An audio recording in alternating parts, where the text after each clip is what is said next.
येतोच मागा चिटकतो तिकडं. त्यांच्याकडे कामाला आलोय. बाई काय करता तुम्ही इथं? आम्ही आमचीच बाग आहे. तुमचीच बाग आहे का? हो. याला आवळे आहेत का रे? हे काय खातोय दिसत नाही व्हय?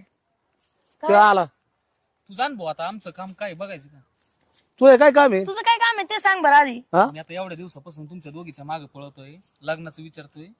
तुम्ही लग्नाला तर काय तयार व्हाय ना. एक काम करा, आता मला कामाला ठेवून घ्या तुम्ही. काय काम करशील तू आमच्याकडं? जे काम असतं ते करीन, तुम्ही जे सांगता ते काम करीन. तसं बी कामाला कोणी भेटत नाही, बघू ना. हा. बाई मग मला बी ठेवा ना तुम्ही. अय भाऊ आहे मी. हा मी कुठे याटाय? मी तुला काय काम येतं ते सांग आधी. तुम्ही जे सांगता ते धुणे म्हणलं तर धुणे भांडे करतो, हा व्हय? स्वयंपाक करतो. तुला मला सांगता ते. बघा हा माझ्या इशाऱ्यावर नाचावं लागन. हा. अहो तुम्ही म्हणता ते करीन गाडी बाई. पण बरं, लग्न लावा करताना गाणं तुम्ही लावा. माझ्या संग. लगेच नाचायला चालू करतो. तुम्ही आता म्हणा ना. नाचा एखाद्या गाण्यावर चला. हा. तू गाणं म्हण, मी नाचतो का नाही बघ.